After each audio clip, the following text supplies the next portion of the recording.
Welcome you to the conversation.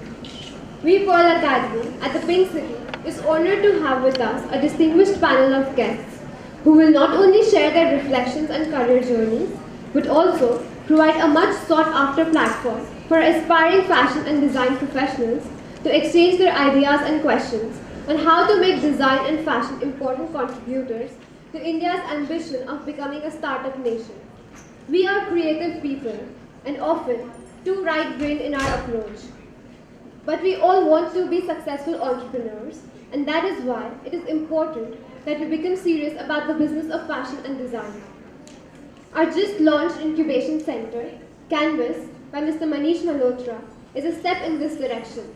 With a vision to extend our full support to aspiring designers, we have launched Canvas as a hotbed of creative ideas which can thrive and take shape in not just through the right infrastructure, but also through critical mentoring by industry experts and professionals who will guide our students to turn their ideas into successful business setups. The facilities made available for the alumni and students who register with the Incubation Center are office spaces, meeting rooms, labs at Pearl Academy, and legal and business advice. Now moving on to the conversation, the topic is design, fashion, and entrepreneurship. We couldn't have got a better person than Mr. Malhotra to lead the conversation.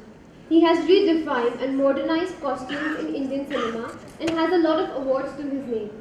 He has successfully straddled both the worlds of fashion, designing for films and haute culture at the same time. He has also been promoting regional handicrafts and workmanship from rural India. He has showcased his collections at various international fashion weeks and his label currently retails across Mumbai, Delhi and Dubai amongst others. I also have with me today our alumni, Namita Bhandari, who along with her sister Nikita launched the label Azaga, which offers exclusive and niche accessories for discerning men. While primarily focusing on buttons and cufflinks, Azga accessories also includes pocket squares, tie pins, label pins, and umbrellas. Welcome, Namita.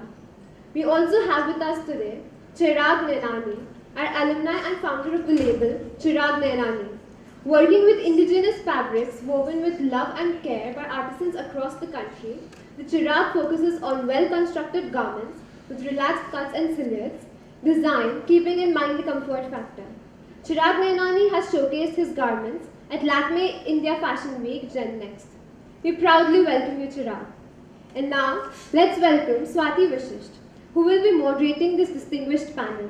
She heads the CNN News 18 Bureau in Rajasthan and is a media professional with a track record of powerful editorial work in web, television, and print journalism with national news organizations over the past 12 years. A photographer for the love of art, Swati connects with people and her surroundings through her lens. Welcome, Ms. Vashishtha. Without any more delay, let's quickly begin with this exciting discussion that we all are looking forward to.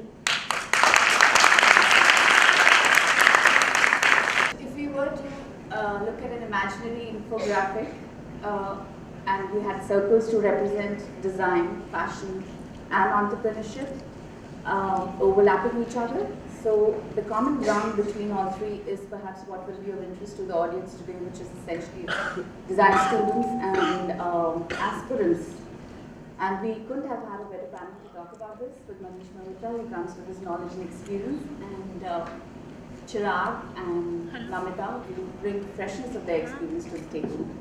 So I'm going to begin with Manish, and first we're going to sort of talk about it, and then later we'll open it for questions, so all of you can come in with your questions. Whoever wants to ask questions, ask questions. I'm going to begin with you, Manish, and let's begin from the beginning. It's still difficult to choose fashion or design as a career, because there's a lot of struggle involved there with acceptability of design and fashion as a profession. Tell us about your journey. What were the factors that made you choose fashion and styling? Good evening, everyone. And wow, I have to say, I'm so impressed with it. Look at it. It's super packed. It's like the first show of a blockbuster movie. I think that when we speak about struggle in fashion and design, it's a lot more lesser today than it was when I started. And I think that there isn't any profession today which is very overcrowded, if I may say so. Whether you want to be an actor, or a director, or a fashion designer, or even a businessman. So I think that there is so much, and there's so many people who are interested in academics and professions and various journeys. In my case, it was pure innocence, pure passion. My entire childhood was in movie theaters. I was fascinated with films, like absolutely in love with them. Every holiday was in the theater. Every half day from school was in a theater. I was completely taken in by clothes, music, actresses, everything to do with cinema. My mother encouraged it, and I thank her for that on Mother's Day as well. That she's been really supportive of it.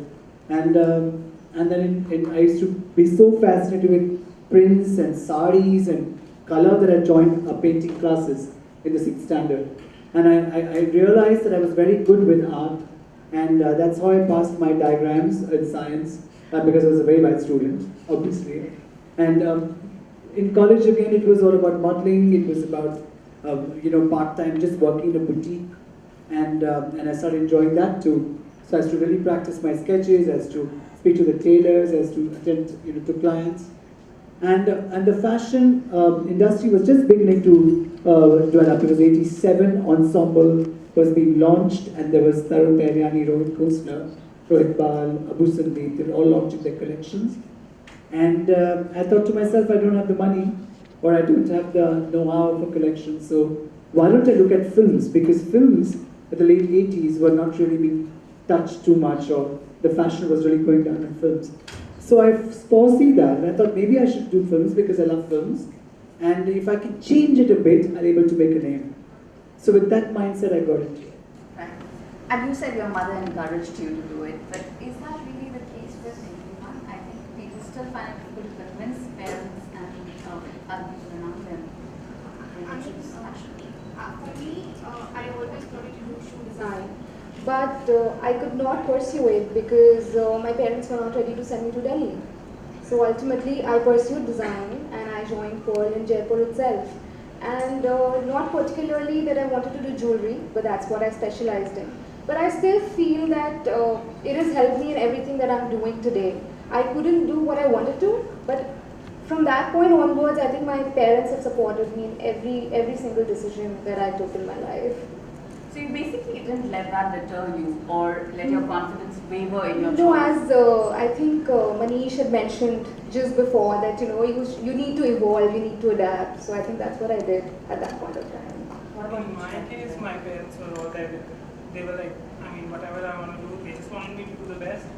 But yeah, I think if we talk about today's generation, I think kids are much aware, they have a stronger opinion, and parents are much open to accept it. So that way, I think what has been there in, I have done my fashion design for it's been, like when I started it was almost 6 years back. Yeah, things were a little conservative, but no, things are opening and people are accepting, parents are okay with it. So, yeah, So the acceptability of fashion and design as career is growing. growing. The acceptance is growing, yes. Yeah. What about the creative process involved, Manish? So for instance, when you look at the creative process, what are the creative challenges there in terms of, is there sometimes a block or is there a burnout, and how do you work around this? Well, I think there's a creative challenge everywhere. Whatever we do, there is a kind of there's a good day and a bad day. There is going to be a day where going to be, am I doing the right thing? Oh, it's exhausting. Oh, people are too much. There are all kinds of things that go on, and your payments are delayed so much. And I think that, but if you like something and you want to, and at times, where will you go? What will you do? In my case, I've loved it so much. That's the only thing I know, and that's the only thing I want to do. So I have to change my mind the next morning. Even if I'm unwell, I have to get myself excited to where I'm going. And there are times when I'm walking into a room and I have a bunch of assistants looking at answers from me, and they expect me to come up with that answer immediately.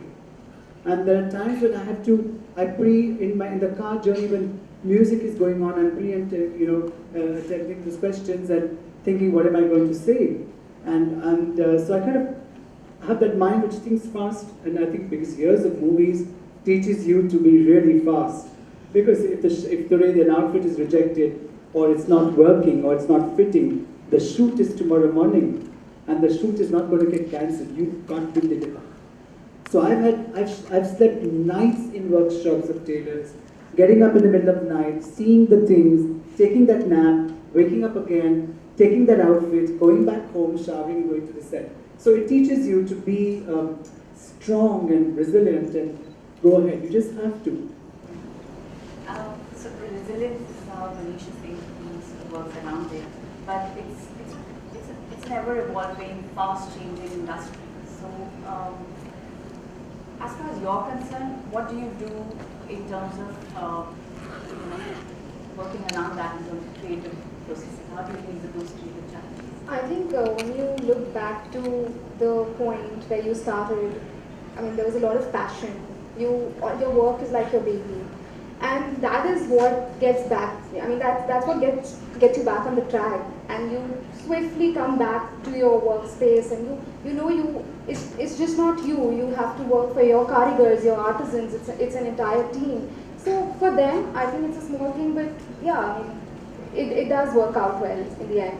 When you think back that it's all about passion, it's about the thing that you created, and you're so sure you want to take it forward. So you have to take it forward then. I get stressed a lot of times, and because I'm at a stage where everything is very new to me, I'm getting exposed to different situations for the first time in a lot of ways. What I have to keep on reminding myself is that I have to stay true to my aesthetics. I have what language I have developed throughout my own design language. I have to understand the market and then stay true to my aesthetics, and that's how I have to make the picture right. So over tea, we were just talking about the importance of adaptability in a profession like this. How important do you think is that? Because, like I said, it's an ever-growing, sort of fast-changing industry. Well, it's what you choose. I mean, some people think that this is my story, this is my journey. I want to just do that and be that. But according to me, adaptability is key. Because I feel for any mega success, without adapting, without evolving, without working around situations, people, you can't do it. Because slowly, it's not just about you. It's about your huge clientele. It's about the huge artisans that you work with. It's the huge responsibilities of salaries and rents and loans that you have. And it's a lot at stake. And so that's the time where your belief at times also takes a step. When you're younger, you're so aspired, but later on, it becomes a responsibility. It's like a child, When you get a child, you're so happy, you're so excited. And slowly, the love continues, the love deepens, but it's also responsibility. When people talk fashion and design, people generally think that it's just all about glamour and art and aesthetic. But the fact is that there is a whole back-end apparatus that needs to be set up, which involves workshops and warehouses, working with artisans, as you pointed out, taxation and branding. How do you handle all of that? What does it entail to set up the business of fashion from the scratch and then take it forward? Well, I think, as they said, that today's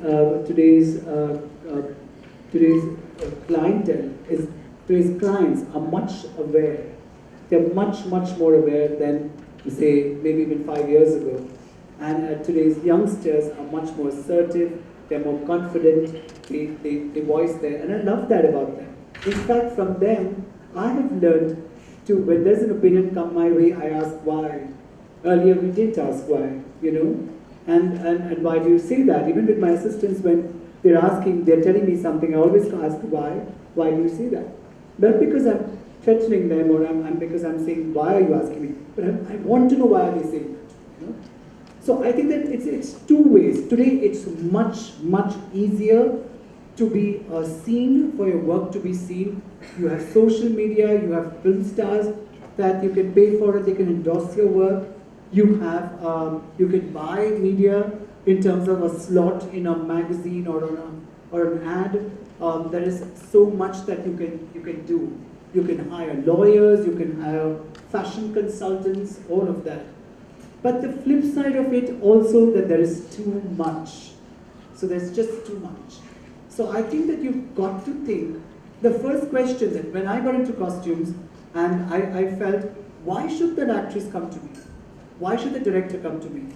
So I tried to add, and which became styling. I introduced styling, saying that, no, what's the makeup, what's the hair? And there was no extra payment on that, but I added that USP. So to stand out in a world which has so much, you will have to add that niche to your work. That there's something that stands out and is noticed. Because that if you don't have a strong voice of design and aesthetic and something that you're saying which is different or slightly different, you know, I think it's just think smart kind of thing. Yeah. And I don't mean cunning. I mean, you've got to add that smartness to your work. Otherwise, it's going to get lost. What are the nuts and bolts of setting up a business in fashion? As you said, it's a lot of things. First, you need to clear your back end where you're manufacturing. Then you need to understand the market, understand the retail chain. Your investment makes a lot of difference. Hiring a PR, first of all, getting the clarity of what kind of a market, what kind of a client you're looking at. I mean, either you want to go into the mainstream fashion, either you want to work into the higher number mass market. So it really depends on what you want to do. But what's very important is that, I mean, the clarity what you go with. And then yeah, a lot of things which comes in the picture after that, which is, as you said, taxation, which is one thing which I am struggling. I mean, I can today tell you that we all are. You still can hire a lawyer. I have to sit with my dad and I have to tell him that this happened. He's like, how are you even managing that? I'm like, I don't know, I've studied fashion, I don't know taxes. Exactly, that's why I asked that question. So, but yes, in my case, I think my dad is majorly helping me. Or the people I know, the contemporaries who are there in the market with me, either they have partners or they have some kind of help, because you have to sustain throughout all the factors to make it happen. For me, I'm very lucky to have my work with my sister, and she's a pro at everything that she does. So while I manage production and everything at the workshop, she takes care. I mean, if you ask me how much sale did I do in the last year, I wouldn't know. So I'm lucky on that part. But I do feel that initially when young people they set up an entire unit or a workshop, or they start to work for themselves, there's a lot of struggle. Firstly, not everybody's got like equal pockets, and once you start generating some revenue out of that, you're again not sure where to, if you have to hire a PR team, you're not sure which one to. It also depends. If you're in Delhi or Bombay, it's a different thing. But based out of Jaipur, you need to have a very, very strong networking to do that. Then you need to have mentorship for people to tell you, okay, this is where your work is going, and this could be good for you, or this is the kind of PR agency or whatever, different consultants that you can hire. Production line, distribution. Okay, I think distribution network is one thing that designers really need to learn, and it's not easy. It's not easy. Like once you're at a good store, maybe 5 will call you, but to get to that one store is a huge struggle. Initially we've had this struggle, but it's becoming better for us now. One thing I'll say, people who are starting, like who are going to start their fashion business, so what is very important is that you need to understand where you belong from. If you're from a city like Jaipur, you have your perks and then you can cash on it. If you're based in Bombay, you have your own perks, you can cash on it, and that's how you can make your struggle a little easier. Just understanding your surroundings, your city, and what it actually can, help you with. So if I can just put that to Manish, because they're starting out. So when they want mentorship or guidance in these areas, where do they what do they look up to? Well, because our fashion industry is not like the international fashion industry, which is more than 100 years old, there's not that much of a syllabus or consultancy firms available, and it's all just at the threshold of starting. But I guess that again, it's again the observant, it's again the person who looks beyond, it's also the person who thinks beyond. So like he's mentioned that if you're from a city, make it work for you. If you're, so I think that you kind of make your minuses work into pluses. And as we were speaking over tea, it's not everybody's domain to do that. And so I think that we're talking about fashion here, but I don't see it different from any other thing. Even as an actor, even as a director, even as a businessman, till you don't add that quirk, till you don't add that asset, till you don't look beyond, it's not going to work for you. So the fourth industrial revolution is interacting with various socio-economic factors to bring about changes in business models across industries. So for instance, artificial intelligence related jobs are soon to replace a lot of existing ones. How do you see these dynamics come into play in fashion industry, or do you feel that it's relatively insulated because it's so subjective and highly customized? Well, so if I have to give my example here, would be that I'm known for Indian clothes and bridal clothes and a bride and a bridegroom and the family and celebrations. But I think as I go forward, or as I speak today, I'm looking at a more younger collection. I'm looking at a diversity of a diffusion collection, menswear, adding like a whole, like a lot of diversity to my spectrum. Because there's already too much, and there's going to be even more. So if you have to stand out and remain consistent, right, remain in the game, remain ahead of the game, you've got to have variations. Otherwise, just that one track of yours there's going to be a time when people say, I've seen it, I've done with it. So even for budding designers, new designers, they come in with a voice, but their voice will have to evolve. It will have to widen, it will have to change. Otherwise, a time will come when it will saturate. Right. So you're saying there's great value in reinventing. Always. So for instance, there are, styling apps that are there. Is that something that you see? So many apps. But like styling apps, do you think that's going to, at some stage, maybe it sounds far-fetched right now, but will they pose competition to designers, or do you think they can be used to their advantage as well? But I think people are getting more and more aware. They know what they want. They know what they're looking at. They are definitely, I'm sure deep down they think they know it, and there is so much that they do. I think, for example, I think 3 years ago, there was a bride who's arty. There's a bride who's textile. There's a bride who's blingy. There's a bride who's glamorous. Today, that same bride is 5 avatars on 5 days. She's handloom on one day, and the next day she's bling, off-shoulder, glamorous. Third day she's traditional. Fourth day she wants a gown. 2 years ago there were no gowns in a wedding too, so today gown has become the most important outfit beyond a lehenga. So it's today because she's so inspired by red carpet, she's so inspired by stylists, she wants the makeup to be different, she wants the videos to look different. And so today it's everybody wants they want something of everything. But I feel this is one field where human touch is so important. No app can ever take it away. I mean, you would want personal touch, personal attention, and I'm sure you can't buy an expensive outfit without feeling the fabric or trying over it. So I think that is there. Or sometimes even engaging with the designer, because Yes, we're talking about a lot.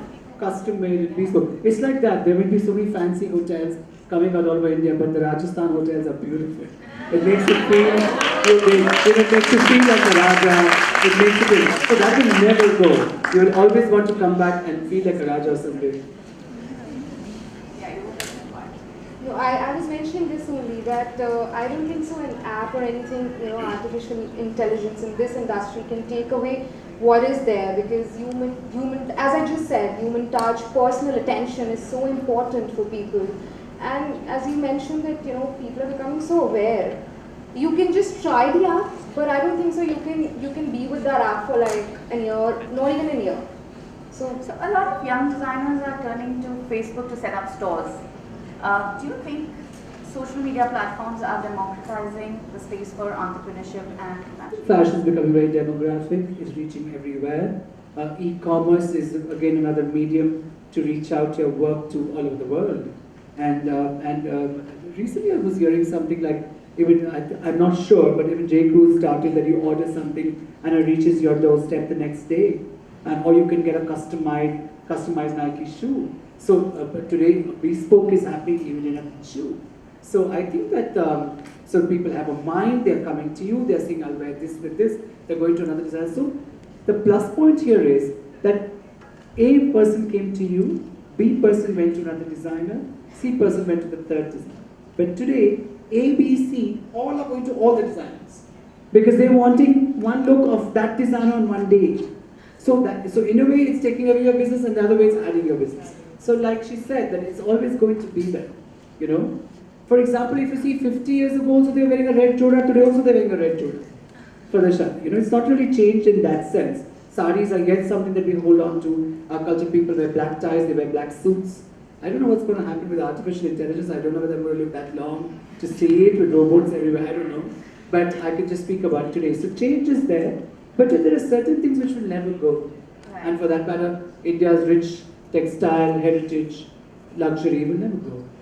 I think also having progressive business model can really work in your favor. I mean, you may not have enough money to invest in a store or anything, but if you're progressive in your thinking and if you're innovating with your product, or bringing out something really special about your product, there's a way to put it forward. Yeah, so we were talking about that earlier. Yeah. That it's difficult to get investment in fashion compared to other industries. So perhaps what you're saying, having a progressive business I don't think model it's or- difficult. I think it's what you choose. For example, there have been people who offered me to invest and all that, but I have declined that. I prefer my way, the harder way. So it's, but I think if your product is strong, it will have its voice. If you are seeing beyond, it will make that mark. I really believe that. You will stand out in that crowd. But it's just that you not only have to see your product, you have to see beyond. Is it connecting? Is it not connecting? If it's not connecting, why is it not connecting? Where is it wrong? What can I get better? It's that, you know.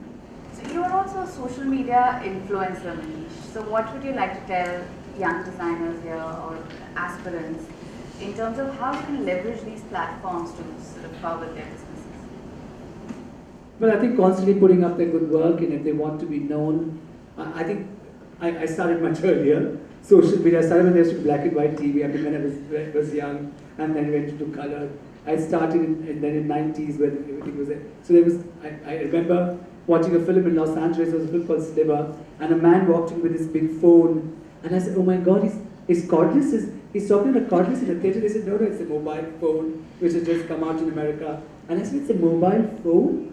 And they said, "Yeah." So we come from that time. So I think, but for today, if you are social media could be used for your advantage. Again, you've got to see what others are saying, and don't just say the same thing. Maybe try to say it in a different way. Maybe say in a different language. Maybe say, and I think slowly and steadily we get. Also, there's a little impatience today. You've got to give it time. You've got to give it time.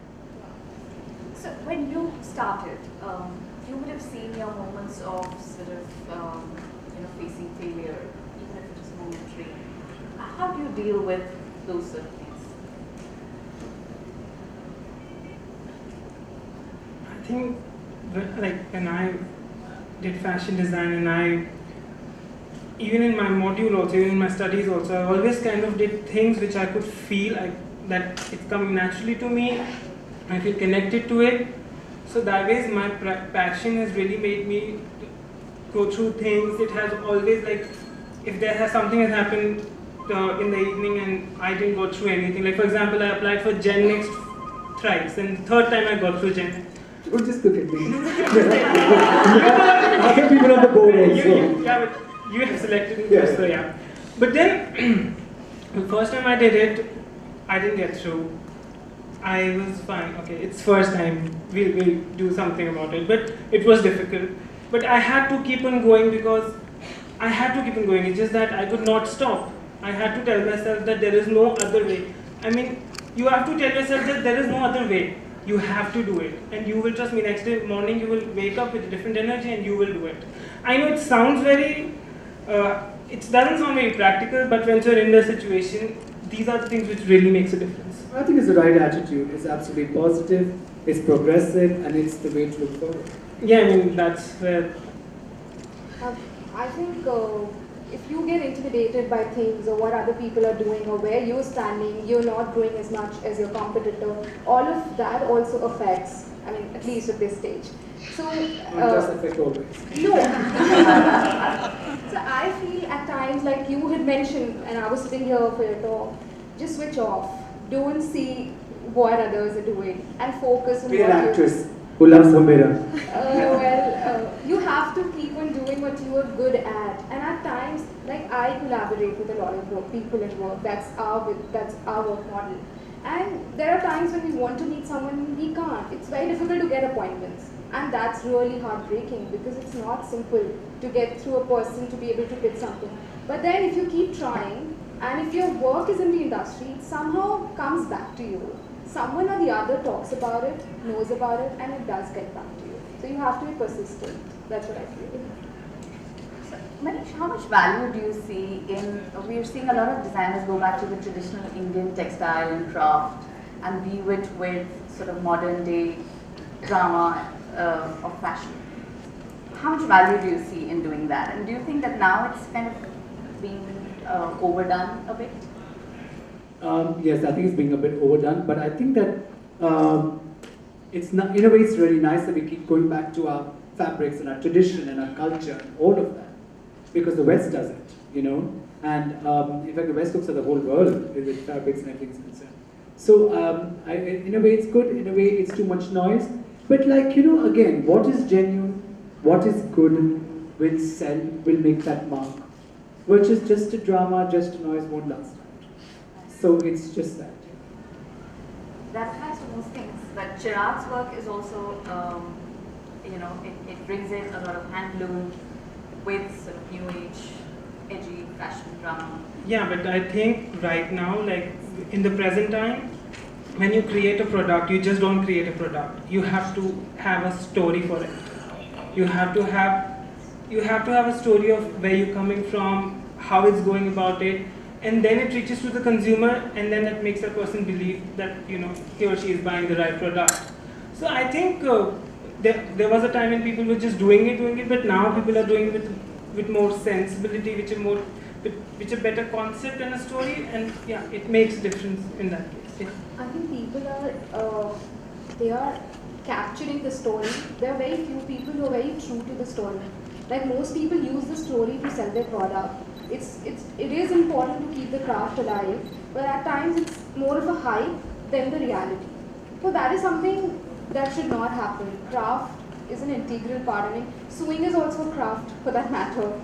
So that is an integral part, but the people who are just making a hype about it and you selling your product only on the story, that's I think not so genuine. It needs to go back to where it comes from. As long as the artisans are getting what they deserve, then it's a good thing. Right. So I think now we can open it for questions, and whoever's asking question, please introduce yourself and then say who you want to put your question. Hello sir, hello ma'am. I'm Diksha and I'm from Udaipur. So when I take orders from my clients and they're getting a dress designed for me, just like a Manish Malhotra design or a picture or a Sabyasachi design or any other designer's dress and say me, Diksha, please copy this for me or make a dress like this. So in a industry or in a market where already legends like you exist, so how I bring out my own creativity, how do I show people the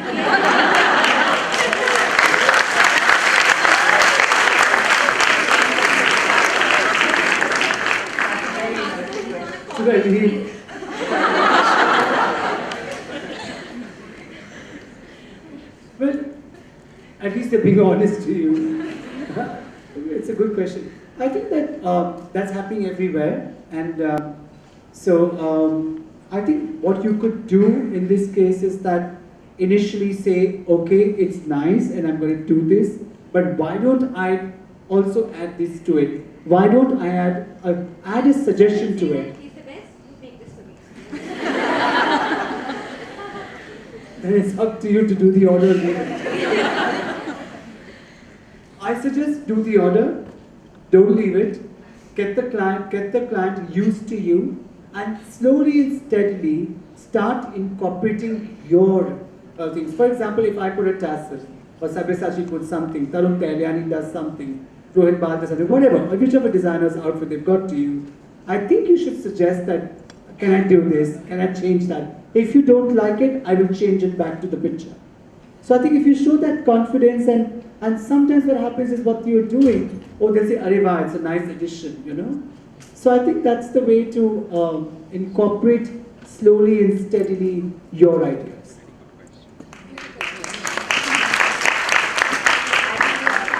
For the last question. Hi, I'm Gitanjali.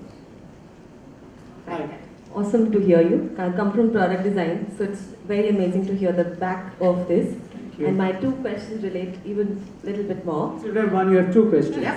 So the Since first it's the last question question, is, I better ask for everyone.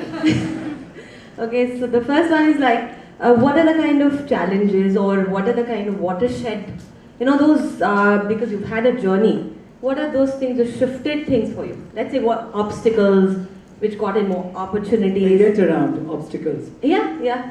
But what were those things which shifted your course? A little bit more than normal. Second question is that you talk about the glamour and the glitz, but what is it that happened in the backdrop? Who were the support people? How did you get around to that? How did you develop that? Or who helped you? Was So it your my journey, I think the entire Indian fashion industry is a very odd one.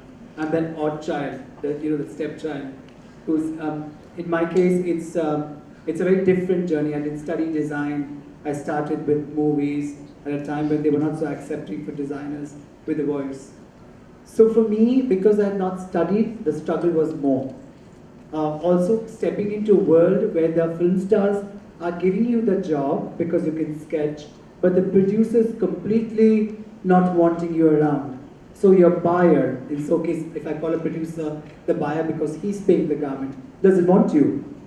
You see? So it's a very awkward situation to be in. So it had to be a lot of working around in terms of let's make it, let's do it, and let's see what happens, and things like, and not that my parents were investing into my business or anything.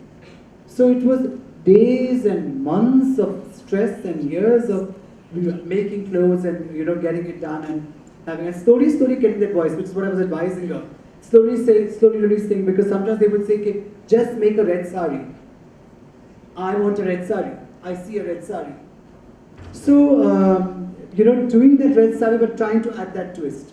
I remember there was a director who, for a film, wanted a brown color outfit, an engagement outfit for Kajol. And I made an orange outfit. And she was leaving for Hyderabad, and her mother said that orange is a better color, just make orange, and even Kajol was very excited. Now she goes to Hyderabad, she shoots for that sequence. When they come back, the director changed the sequence. And he got hold of me and said, you have to make a brown outfit because I've asked for one. And now she wears a brown outfit, by the time she reaches the party, the outfit changes into orange. Because he wanted his work to be. So I think that all of us have gone through. These are struggles, these are things that you go through, and the only thing that is you learn to work around them, and when you look back, it kind of works. And where infrastructure is concerned, when I started designing films, there was no assistant. I used to do everything myself. Then I had almost people helping me, like I say, take this package and run there, all of that. So, and then when the whole films from Ooty and Hyderabad shifted to Switzerland, and I used to be there myself, and the hairdressers, in those days, we used to seam clothes also, and I used to be holding and tacking, and the hairdresser used to be helping, and I would be folding the clothes, the dressman would be ironing them. And I remember doing a film called Kabhi Alvida Na Kehna, right up to Kabhi Alvida Na Kehna, where I designed for Mr. Bachchan and Shah Rukh and Arjun Rampal, Kiran Kher, Rani Mukherjee, Preeti Zinta. I remember going shopping in New York, and wherever I entered this store, there would be like, Bollywood man, you're yet here? And I had just one assistant who was a seamster with me in New York. And I did the entire film alone. Because in those days, there was nobody. And I remember holding packets, walking on Oxford Street in London and just sitting down, collapsing almost. Because it was like you take those packets, go, do a fitting, come back, exchange, alter. So it's, but I guess all that has got me here to speak at an institute where I'm not educated. And what about now? Like, how about now? So now the frustrations are different. How do we expand? How do we get more people? You know, where is the talent? Where it is? So it just remains. It's all a part of life. You put on weight, you lose weight, it just goes on. On that note, I think we'll have to wrap it here. But thank you very much. I know you have questions, but we'll have to wrap it here. Thank you, Swati. So fabulous to see alumni sit up here, hold their own, do so well. Thank you very much.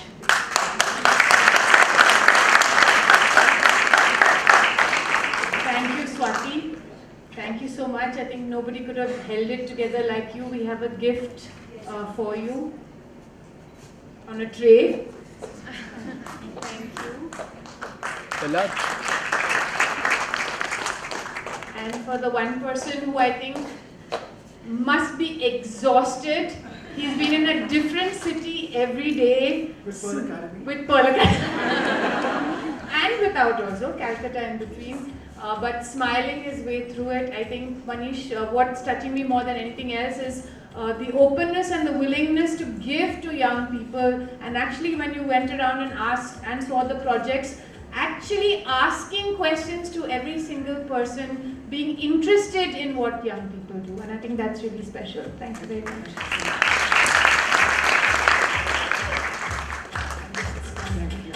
Thank you very much, guys. That's it. Thank you.